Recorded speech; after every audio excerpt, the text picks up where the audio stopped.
Assalamualaikum warahmatullahi wabarakatuh. Alhamdulillah. Alhamdulillahirabbil alamin. Wa bihi nasta'inu ala umurid dunya waddin. Wassalatu wassalamu ala sayyidina Muhammadin wa ala alihi wa ashabihi ajma'in, amma ba'd.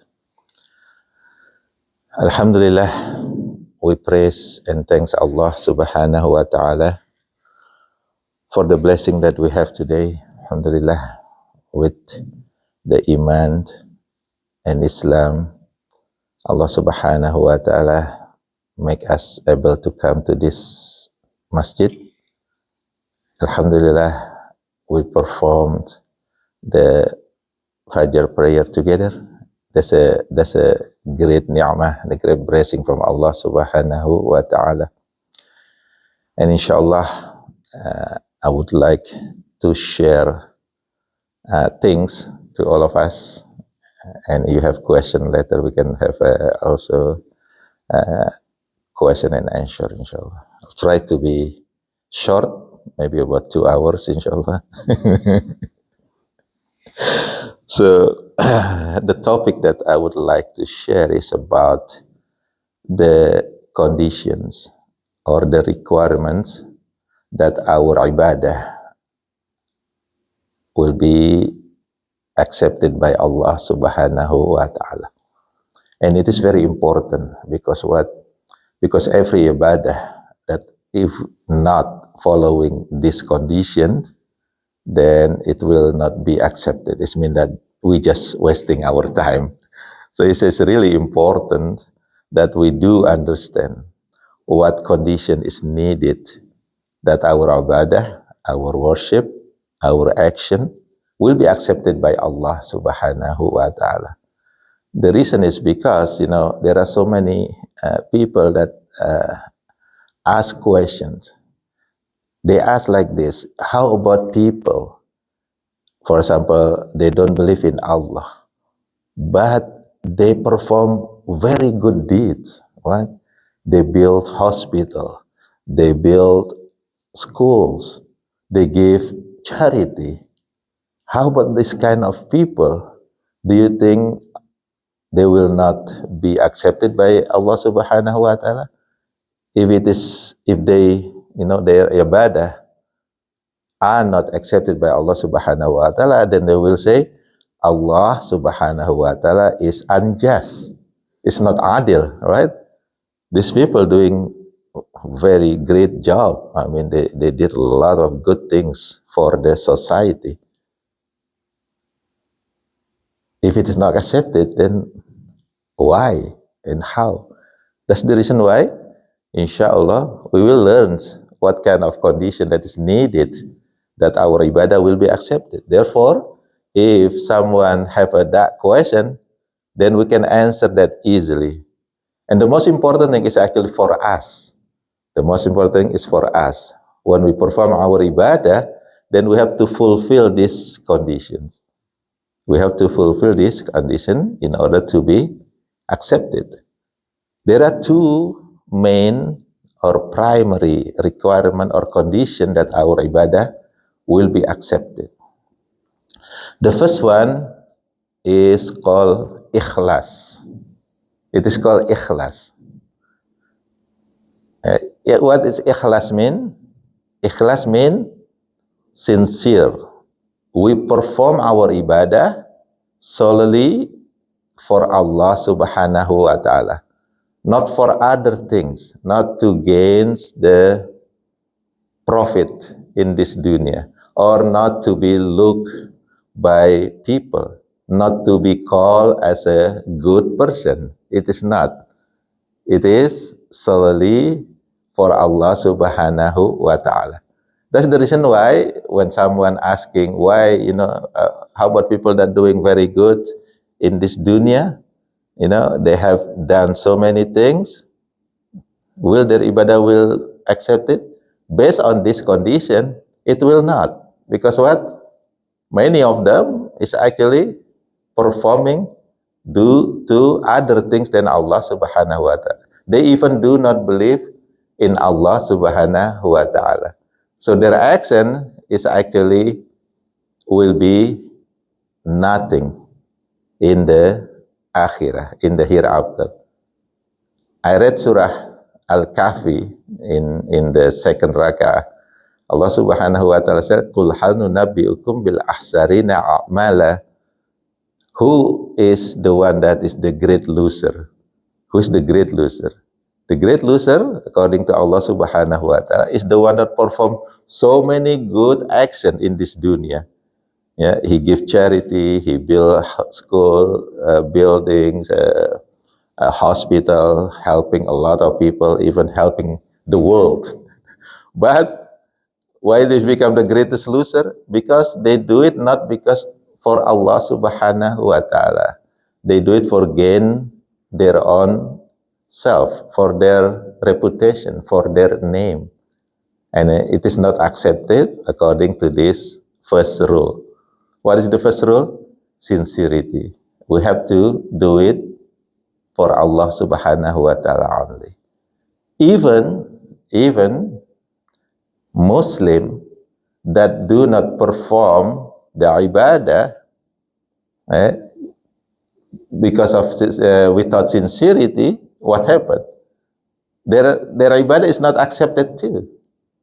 Even Muslim, if they do ibadah, but they are not sincere, then what happened? Their ibadah is not accepted too. So it's going to be easy, of course, for us to answer the question, how about the one that perform good action, but they are not Muslim? Even Muslim, we can say that even Muslim, if they do ibadah, but it's not ikhlas, it's not sincerity, then what happened? Their ibadah will not be accepted by Allah subhanahu wa ta'ala. Okay. For example, okay, Allah subhanahu wa ta'ala says in Surah Al-Baqarah, this is Surah number 2, ayat 264. And this is about charity. So Allah subhanahu wa ta'ala said, A'udhu billahi minasyaitanir rajim. Ya ayyuhalladzina amanu, oh who you believe. Who is that? It is us. This is a reminder for us. La tubtilu sadaqatikum bil manni wal adza. Do not follow your charity with reminding people that you give charity. You know what I mean?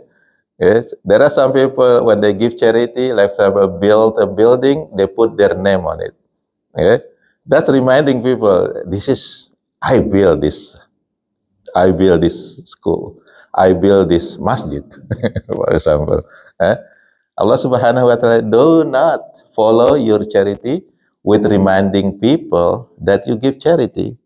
Wal adha, and do not hurt the feeling of the people that you give charity.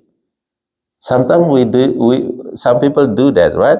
When they give charity, especially to their siblings or their family, they will say what? I just give you last month. Now you're asking me again. He still give it, right? He still give it. Now you're asking me again. You are so lazy. Blah, blah, blah. Why you don't have a job, right? Why? No, don't do that. If you want to give, just give it. Don't follow it. Yes.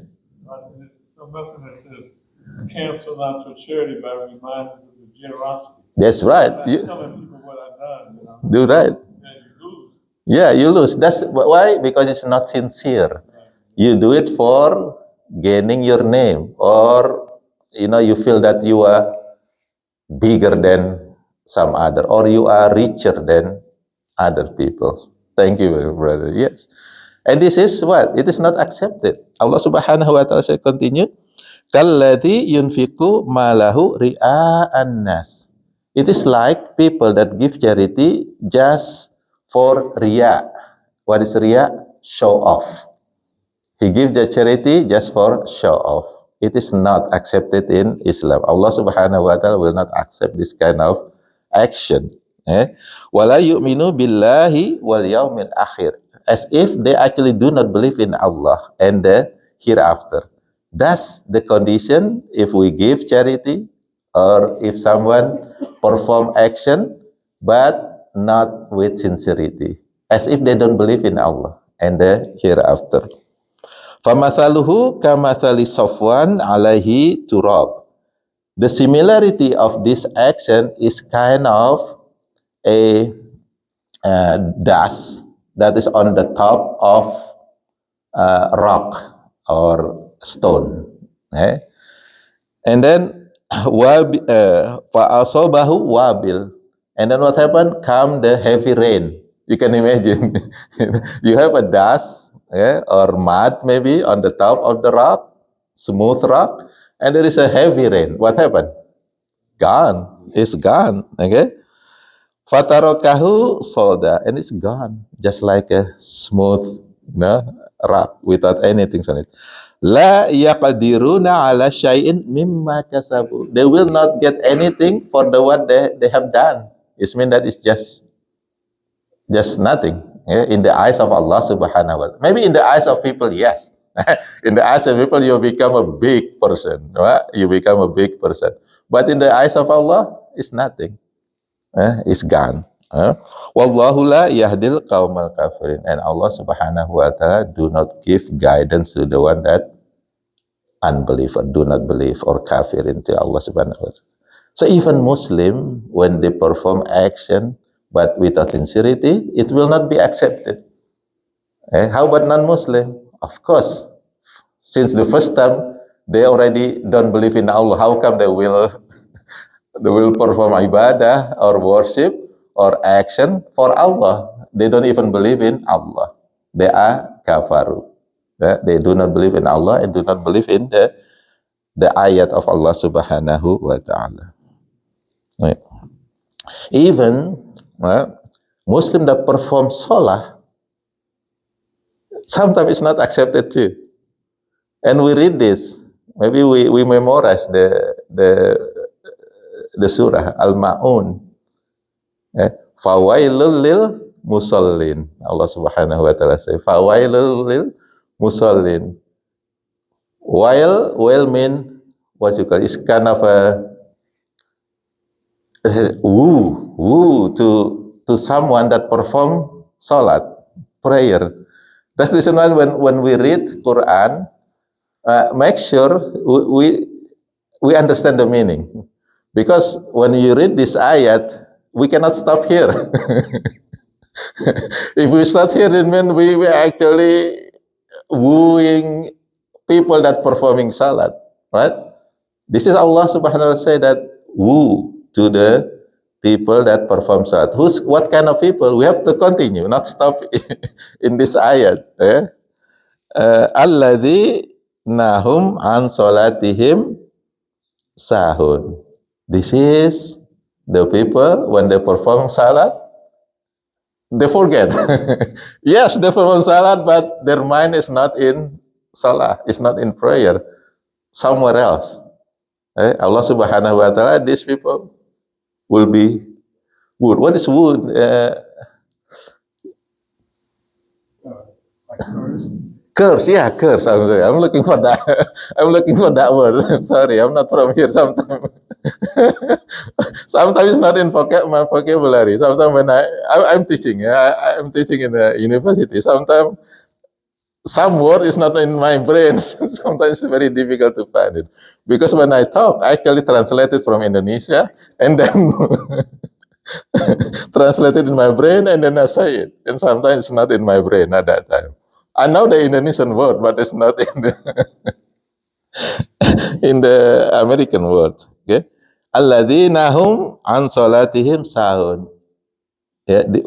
Which kind of people that will be cursed even they are performing salat? It is the one that forget about their salat. They perform salat, but their mind is not there, somewhere else.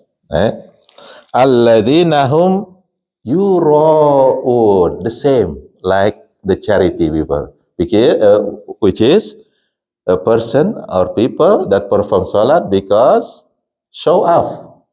Yeah, so people say, "Oh, this person is always come to the masjid," right? These people always come to the masjid. Yeah, it doesn't mean that you don't have to come to the masjid. Still come to the masjid, but try to fight that. If you have that feeling in your heart, then try to fight it. No, I'm not. I'm not coming here for showing off. I'm coming here for Allah Subhanahu wa Taala. Okay, so it's very easy answer. If someone say, "How about people that doing good action? Uh, will they be accepted?"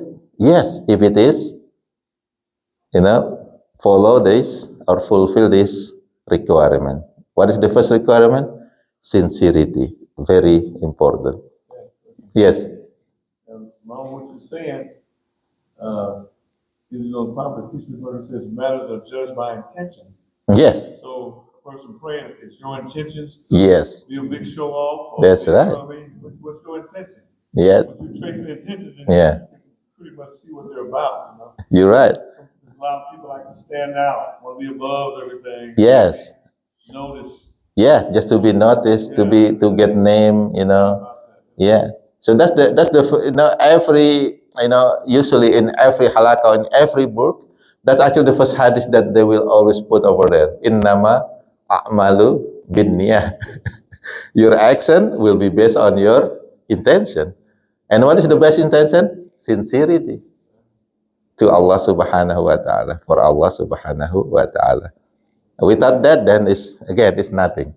Yeah. Not only non-Muslim, even Muslim, if they perform that without ikhlas, without sincerity, again it will not be accepted. So this is very important, inshallah. This is a reminder for all of us. Reminder for all of us.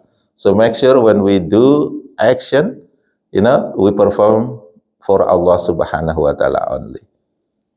Sometimes, yes, yeah, we are human. We have that feeling sometimes. We feel good, We feel good when performing something, when everybody, especially when a lot of people, see us.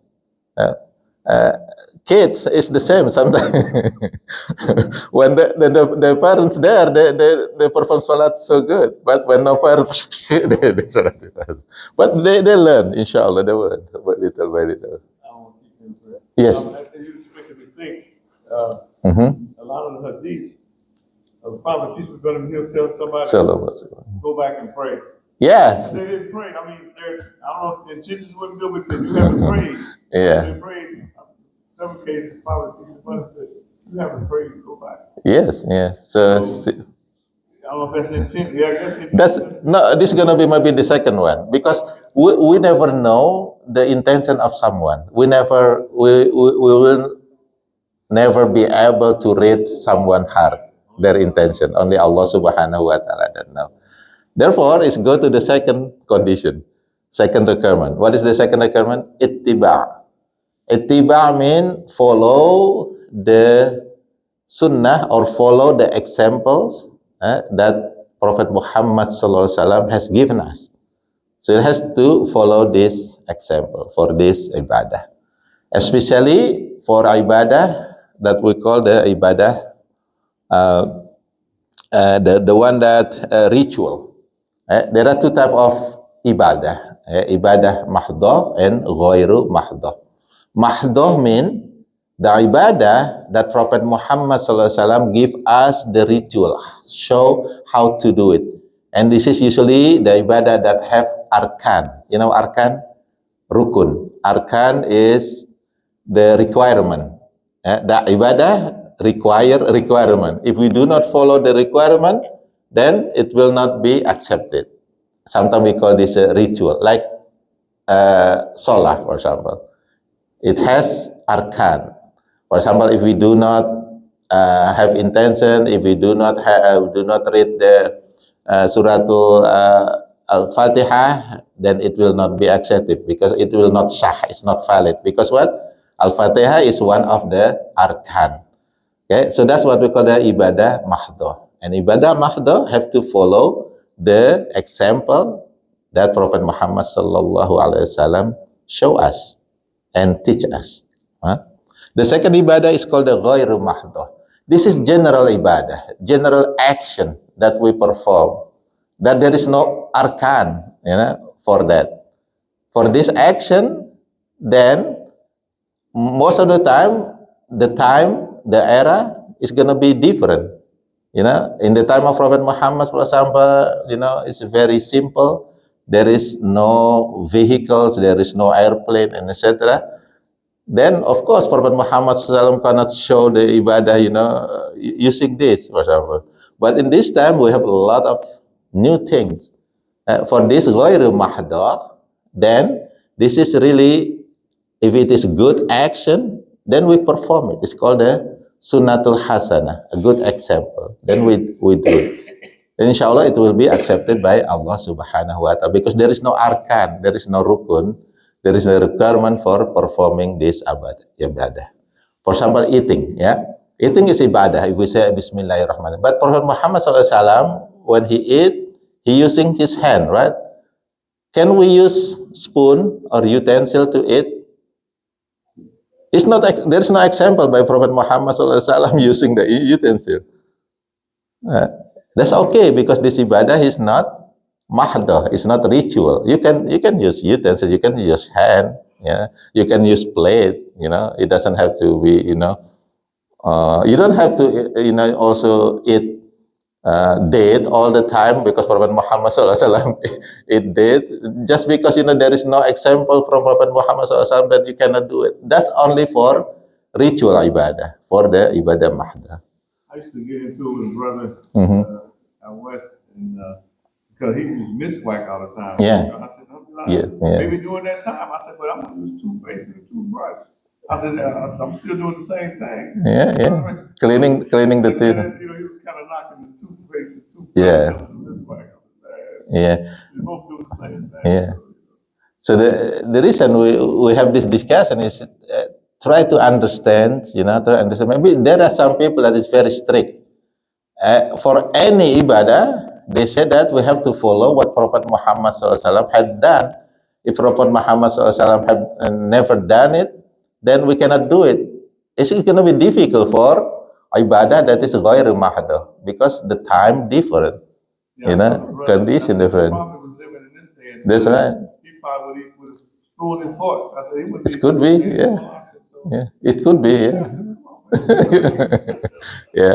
So that's the second recommendation, which is ittiba, follow the example by Prophet Muhammad SAW, especially for ibadah mahdoh, ibadah that is require arkan, rukun. There's a step on that one. If we change that, then it's gonna be bid'ah. Now we're gonna talk a little bit about bid'ah. So we do understand that there are two main conditions, two main requirements that our ibadah will be accepted. What is the first one? Sincerity. What is the second one? Ittiba. Follow the example of Prophet Muhammad sallallahu alaihi wasallam. So people that do not follow this example, sometimes it's called, they make a new intention, new invention. It's new invention. It's called, in Islam, it's called bid'ah. But some people is very strict about bid'ah. Again, they always say that Prophet Muhammad SAW did not do it, then if you do it, it's a new invention, it's a bid'ah. And they usually base on the hadith that every bid'ah is dolalah. Kullu bid'atun dolalah. Wa kulli dolalatun finnar. Every dolalah mean astray. Everything that make you going astray will be in the hellfire. That's it. That's the base of, the basic of some people's dalil, or that if we perform bid'ah is really bad, and every bid'ah is bad, and every bad things will be in the hellfire. That's it. So sometimes they don't really try to understand the reasons why people doing it. Maybe it's not that the action is not in the did not perform by Prophet Muhammad sallallahu alaihi wasallam, but that perform is good action that maybe even Prophet Muhammad sallallahu alaihi wasallam maybe approve it if he alive. Okay, so that's the reason why we have to learn from previous Salafus Salihin, okay, previous imam or like Imam Shafi'i, for example. Okay, so by the way, bid'ah is actually al-badi' is one of the name of Allah Subhanahu wa Ta'ala. Al-badi' mean inventor. So Allah is the inventor. Allah Subhanahu wa Ta'ala say, "A'udzu billahi minasyaitonir rajim, badi'us samawati wal ard." Allah is the one that invented this heaven and this earth. Because nobody else, before that there is no heaven, there is no earth. Allah Subhanahu wa Ta'ala make a new invented, the heaven and the earth. Wa idza qada amra fa innama yaqulu lahu kun fayakun. Allah Subhanahu wa Ta'ala have this ability. When he want to do something, he just do it. He say kun, be, fayakun, then it will be. Of course, some people said there will be process over there, but still, whenever Allah Subhanahu wa Ta'ala wish or do something, it will be happening. He's al-badi', the inventor. Now, Imam Shafi'i, for example, so just remember there are some people that say every bid'ah is bad. And every bed will be in the nar. But some previous ulama, they actually say no. Sometimes there is a invention that is good. Invention itself is a neutral, something that is neutral. It can be good, it can be bad. Therefore, Imam Shafi'i divided bid'ah into two types. The first one is called bid'ah mahmudah. Mahmud, mean praise, something that is really good, and people, praise it. Oh, this is a good invention. This is a good bid'ah. And then the second one is mazmuha. Mazmuha, of course, is opposite. There is a bid'ah that is bad, and this is the bid'ah that is dolalah, the one that is led people to astray. The mazmumah. So bid'ah, according to Imam Shafi'i, there are two types, mahmudah and mazmumah. Okay. I'm gonna read the Arabic what he said. Qala al-Imam al-Shafi'i al-bid'atu bid'atani. Bid'ah has two types. Okay, bid'atani. There are two types of bid'ah. Mahmudah wa mazmumah. Mahmudah and mazmumah. Fama yafiqus sunnah fahuwa mahmud. If it is following the sunnah, it's good. It's gonna be mahmud. It will be praised. It will be a good bid'ah. Wama khalfaha fahuwa mazmum. If it is not leading people to astray, then it is mahmudah. Mazmumah. It's not good. It's dolalah. So again, Imam Shafi'i said that there are two types of bid'ah, mahmudah and mazmumah. Imam Nawawi and Imam Ibn Hajar Asqalani even divided bid'ah into 5 categories. So people that say bid'ah is only one type, which is dalalah, maybe they don't really read, the previous book. So Imam Nawawi and Imam Ibn Hajar al-Asqalani divided bid'ah even into 5 categories. What is the first one? The first one is called the bid'ah wajibah. It's not invention that must be done. Wajib. It has to be done. It has to be invented. Wajib. Okay, examples. Writing and publishing Quran according to many ulama, is actually bid'ah, right? In the time of Prophet Muhammad SAW, there is no the collection of wahyu in the form of Quran. And then who started? Abu Bakar, and then followed by Umar. He tried the bid'ah. they did bid'ah, right? And this bid'ah, according to many ulama, is called the bid'ah wajibah. Bid'ah, invention that must be done. Why? At that time, there are so many war, and most people that hafiz, memorize the Quran, they become shahid. So if we do not, according to Khalifah, if we do not collect this, make it in the book, then what happened? The Quran will be gone. And this is also is following what Allah Subhanahu wa Ta'ala said, that Allah Subhanahu wa Ta'ala send the Quran, and Allah Subhanahu wa Ta'ala will protect it. And this is the way that Allah Subhanahu wa Ta'ala showed them how to protect the Quran. Make in the book. So this is called the bid'ah wajibah. Like any book that we have, like a book about fiqh, for example, about tawhid, that's all bid'ah, right? There is no book of tawhid or fiqh in the time of Prophet Muhammad SAW. But if we don't do that, what happened?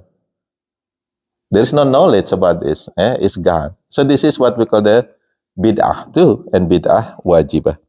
The second one, okay, is called the bid'ah mandubah, which is recommended invention, recommended bid'ah. For example, establishing school, the road, Salat Tarawih in Jama'ah, it's actually bid'ah.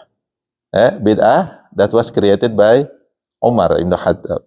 You see that people just in the masjid Salat Tarawih by themselves, and then say, well, let's go pray together in Jama'ah. That's just a new invention. And this is mandubah, recommended. It's not wajib. It is recommended. Okay? And there is also bid'ah called the bid'ah mubah. Mubah means it's okay. The invention that is okay. Like for example, I mentioned before, eating with spoon, with the plate, wearing jean. For example,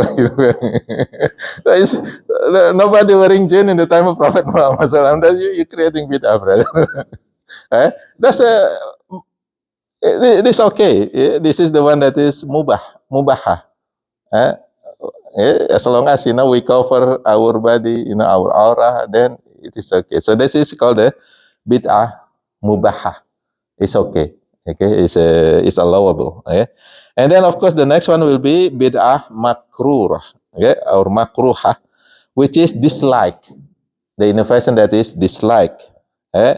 Example, for example, put in this example that they give is put ornaments in the masjid. A lot of ornament in the masjid is clothing them, especially the ornament that is not showing the Islam. For example, is called the makruhah, the one that's makruh. And of course, the last one, this is what we call the bid'ah haramah or dolalah. And this is the one that make, people going astray. This is bad bid'ah. It is not. It is haram. Okay.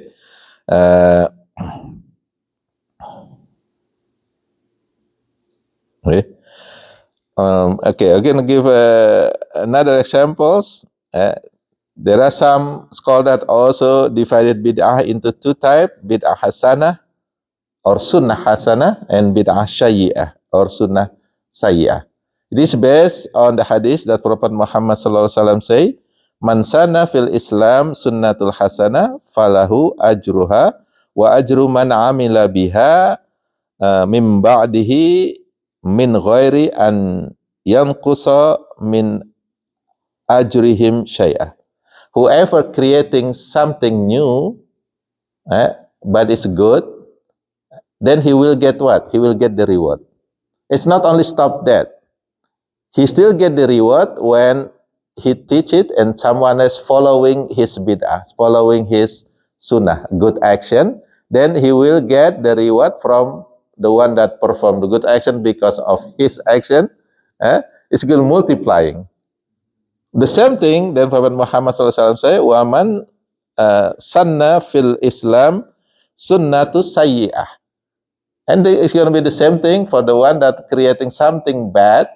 Then what happened? The punishment is for him. But it's not stopped there. If someone follow his action, his bad action, then he will also get the punishment from people that doing it. So it's also multiplying. Yeah? So that's the reason why, many scholars said, yes, you can invent something good. It's called the sunnah hasanah. It is bid'ah. It's new invention. But if it is followed by other, then you will get extra, a double reward. But if your invention is bad, the new invention is bad, then what happened? You will get the okay. You will get the punishment, and the punishment for people that following your bad action. This is kind of reminder for us. Okay. There's a lot of kind of classifications of bid'ah actually. There is another scholar that say that there are two types of bid'ah. The first one is called the bid'ah muttafaqun alai. Bid'ah that all scholar, or majority of the scholar agree that this bid'ah is dhalalah, such as invention of worshipping kubur, asking the dead person for, in many place, in some place they do that. They visit the kubur, the ziarah, is not for making dua for the person that's in the grave, but they asking people on the grave and then asking, help me, and etc. That's also bid'ah. That's a new invention, but it is a dalara. Yeah? Adding raka'ah in prayer, like for example, you are still very young, and then say, subuh prayer is only 2 raka'ah. I'm young, I can add 8 raka'ah. that's ibadah madah, which is the one have arkan, then we cannot do the and bid'ah mukhtalafun alai, classification bid'ah sunnah, dalalah and makruhah. For example, kunut in fajr prayer. Kunut in fajr prayer. There's always two opinion, right? It's the one that don't like it is called bid'ah. And again, if they follow their dalil that every bid'ah is dolala, then the one that performing kunut prayer will be dolala, will be innat. This is something, the one that is, if we think about that, in the time of Prophet Muhammad sallallahu alaihi wasallam, he tried so hard to take people to Islam and teach them to say what? La ilaha illallah. When people say La ilaha illallah, what happened? They enter Islam. And Prophet Muhammad sallallahu alaihi wasallam will be very happy. That's in his time, right? He want everybody to say La ilaha illallah, because it will change from kufur into Islam. Get it right? But now, there are some people that saying, if someone saying La ilaha illallah in a group, in a special occasion, that's bid'ah, they will be kafir. What is the logic of that? Do you know what I mean? Prophet Muhammad SAW say, someone that say La ilaha illallah will be Muslim. Got it? But some Muslim nowadays, they say that someone that say La ilaha illallah will be kafir. It's not. It's illogical. Just because they say, you read it, you make a new invention, you read it La ilaha illallah in certain occasion with other people. It's okay. What is okay? Because it's not wajib. They can do it anytime. They can do it. It's not something that have a rukun. You have to read it, or in certain time. The La ilaha illallah should be 1,000 times. If not 1,000 times, it's not accepted. No, we don't really create a new thing. We follow what Prophet Muhammad SAW, which is the best saying is La ilaha illallah. The best saying is La ilaha illallah. So we actually gather together like this one. This is using this microphone. This is all bid'ah. So it's not in the time of Prophet Muhammad SAW. So may Allah Subhanahu wa Taala give us understanding of this, and then make us the one that is not really easy to judge people, especially Muslim when they perform a good action. If it is ibadah ghairu mahdoh, the one that is not have the rukun, is not a ritual, then inshallah Allah subhanahu wa ta'ala will accept that. And it's based on their intention. What's their intention to do that good action? So may Allah subhanahu wa ta'ala give us this understanding. May Allah subhanahu wa ta'ala open our heart and make us, soft to, especially to our brothers Muslims, and then make Allah subhanahu wa ta'ala give us the strength to always perform ibadah following these two requirements, sincerity and ittiba, following the example of Prophet Muhammad sallallahu alaihi wasallam. Maybe if you have question, we still have, but maybe after the sunrise, we have about maybe 10 or 15 minutes before performing the shurut prayer, inshallah. Yes. I think before someone takes a shahada, it should be explained pretty thoroughly, because a lot of people do it from other people's opinion. Take the shahada. People being pushed. Take the shahada. Take the shahada. And they do it, but then they don't have no rational basis for it. They don't thoroughly understand it. Yeah. So I tell people, think about understand it before you don't rush into it. Spend time thinking about it, what you're getting into. Yeah. Then make the decision. Don't just fly into it. Yes. I was here one time, and the brother had already took the shahada, right? And someone else was in Juma taking shahada. He told the brother, go on up and take shahada.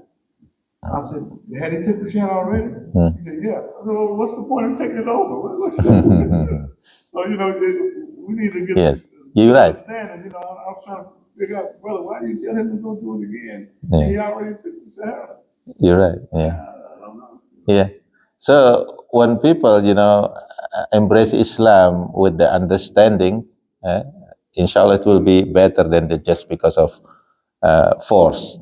And this is again intention, because there are also many people that have intention to, for example, being a Muslim just because they want to get married and etc. So they have to change that mind, So understanding Islam, that Islam is not just for marriage, it is for their own life. This for their own life. So understanding first usually will make a better Muslim than just because of some other intention. There's so many areas, man. It's like when I've seen the brothers go. The brother came in with a suit on one time, and we come in here looking like a Christian. I said, man, you shouldn't say that. It's not about your dress. I said, Islam is right here. It says in your heart. Islam is modesty. Don't knock the person's dress because he didn't have a thobe on. To me, it was like he think a person was more Muslim because he wore a thobe. I said, it ain't in your dress. Yeah. It's not in your dress. It's in your heart. That's right. So like, yeah. I'm trying to figure out where these kind of crazy rationales coming from. Yeah. You gotta, you can look the part, but that don't mean it's in your heart. Yeah. So a person that may not look the part and got more in his heart than see what I mean? Yeah. So it's going back to the first intention over there. Ikhlas, sincerity. But again, some people that following, they try to imitate Prophet Muhammad SAW. That's good. They will get the reward for that one. But it doesn't mean that they have to show up and then have to force other people to just like them, because there is so many differences over there. I told the brother, and I don't, I feel like a person could wear what they wear as long as it's modest, whatever. I said, you knocking this brother that's got a suit on. I said, and I lost my witness. I said, I ain't never wore a thobe in my life. And I said, I'll wear a suit before I wear a thobe. Shut up then. I said, I would wear a suit before I wear a thobe. I said, because this is my culture.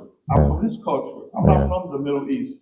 Right. And, you can wear what you come to. I said, a suit is not knock. Yeah. It's modest. It's modest dress too. It's not. Yeah. So Yeah. Just like I mentioned before, there are some people that are so very rigid in this kind of thing. Even Thanksgiving is a bid'ah. You cannot celebrate Thanksgiving. Prophet Muhammad SAW said the tradition that is not against the Islamic Sharia, it should be okay. Thanksgiving is a good thing. We do not really celebrate. Some people say that Thanksgiving actually started with the killing of Indian and so on. But we don't worry about that kind of racist thing. Yeah. Muhammad was not a narrow-minded man. Yes, you're right. He was not narrow at all. You're right. So, Yeah. Yeah. Even in the time of his time, there are so many bid'ahs created, and then he approved it. Like for example, one time he led a salah, a prayer, and then when he says Sami Allahu liman hamida, someone on the back say, Rabbana lakal hamd. Okay, loud. And then when Prophet Muhammad SAW finished the prayer, he said, "Who said that? Who said that?" And then it's me, ya Rasulullah. He said, I see that angel, come to you and try to write a reward of what you had done. It's mean that this new invention is created by, companion at that time, and then Prophet Muhammad SAW approve it. That's okay. It's okay. And Bilal, Bilal ibn Rabah, he make a new invention. What is his invention? He created a sunnah prayer. Every after taking a wudu, he will perform 2 rakaat sunnah wudu. And Prophet Muhammad did not teach him that, but he created it. It's a new invention.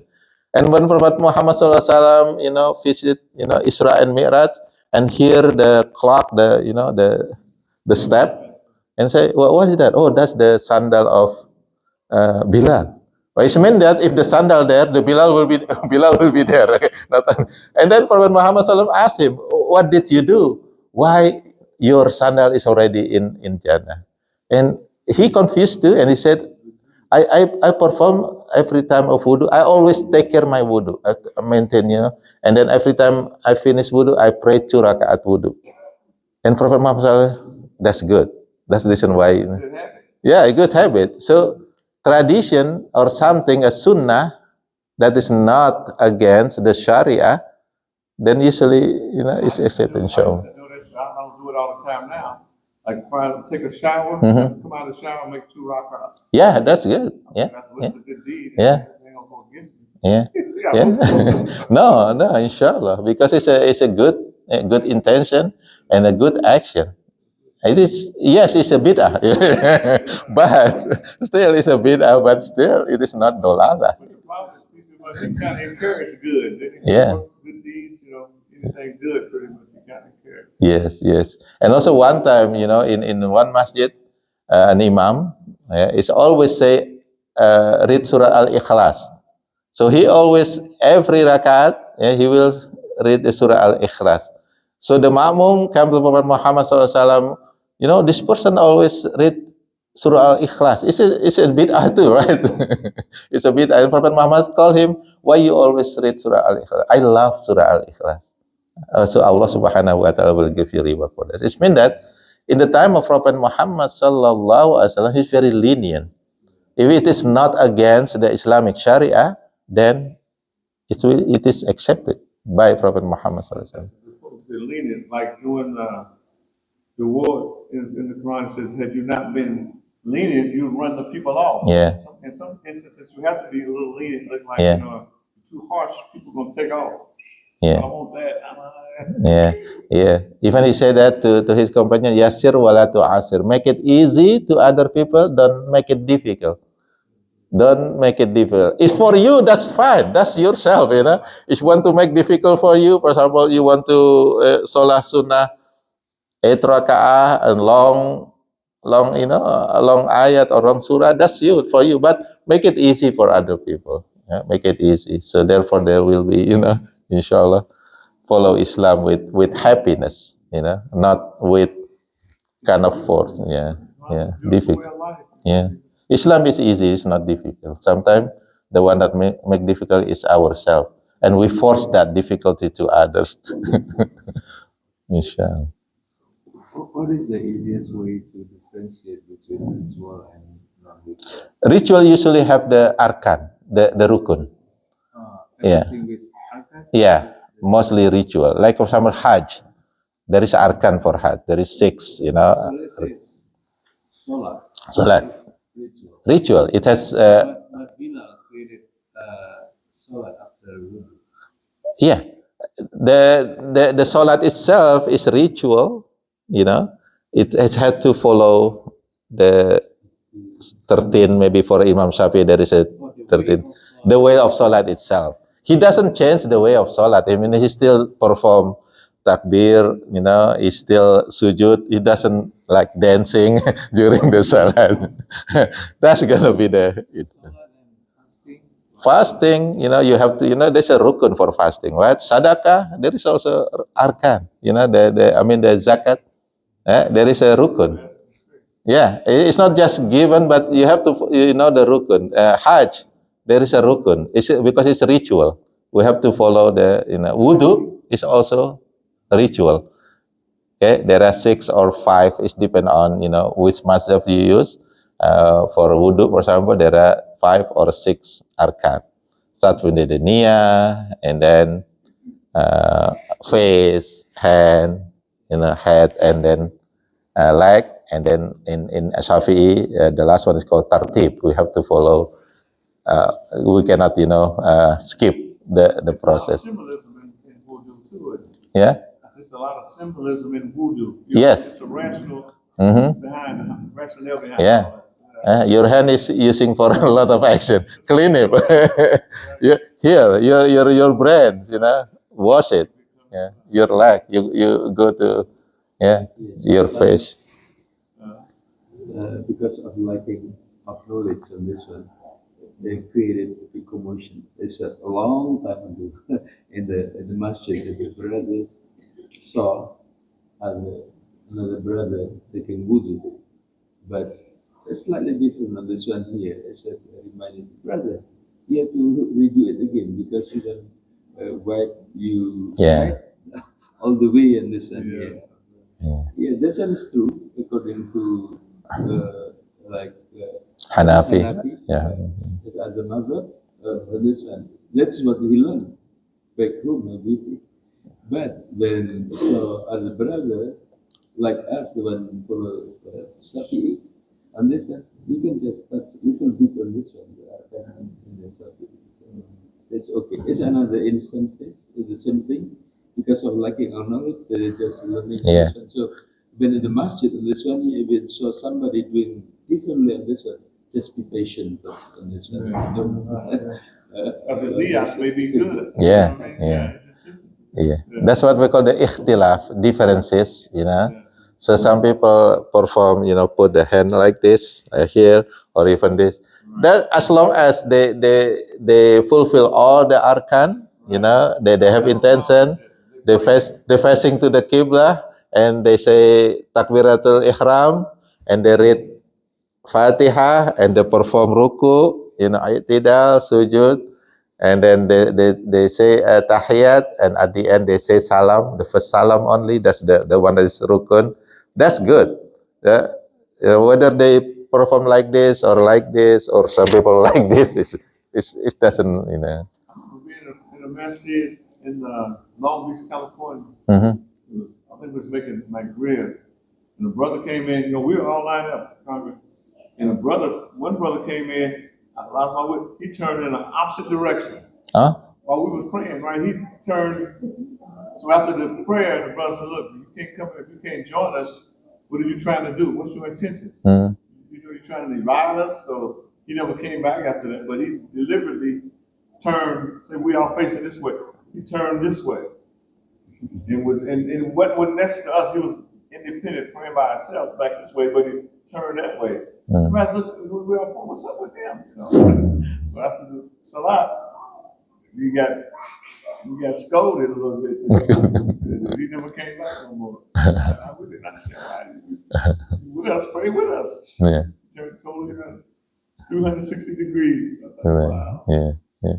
So about scolding, so there is something that we can learn from Prophet Muhammad SAW. One time a Badui, an Arabic, you know, people that coming from the village, and then he actually urinate in the mosque, urinate in the mosque, right? And then all the companions want to just kill him. And Prophet Muhammad SAW said, no, because he doesn't know. He doesn't know. And Prophet Muhammad SAW asked one companion to, wash that and rinse it, And then what that person say? He make a doa to Allah Subhanahu wa Ta'ala to give just mercy to him and to Prophet Muhammad SAW, not the other one, not the other people, because they mean to me. And Prophet Muhammad SAW said to him, no, it's okay. When you make a doa, so just make doa for everybody, not, because of make doa because, I have the ill feeling and then you say bad to this person and bad to this. No. When we make doa, even though maybe to one that we hate, we still make doa that Allah Subhanahu wa Ta'ala give mercy to him. Yeah.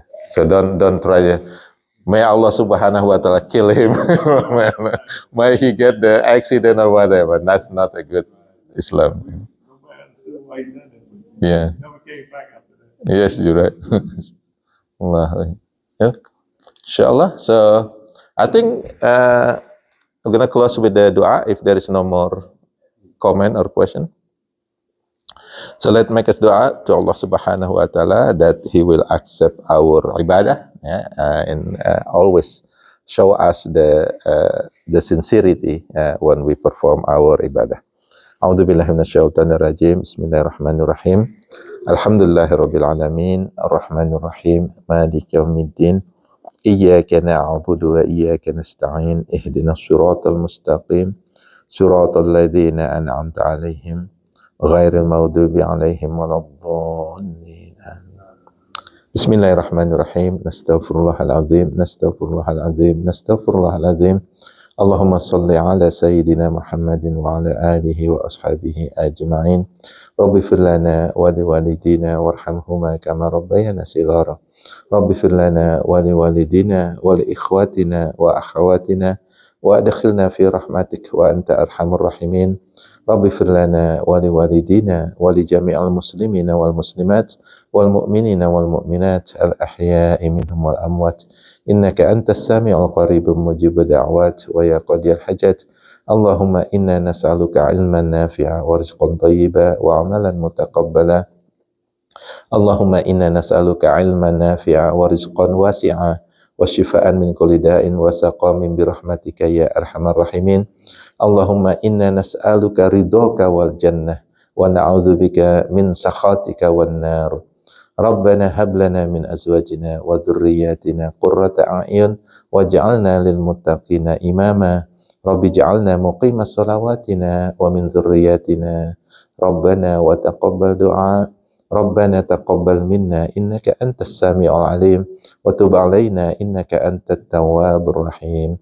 Rabbana atina min ladunka rahmatan wa hayyi' lana min amrina rasyada.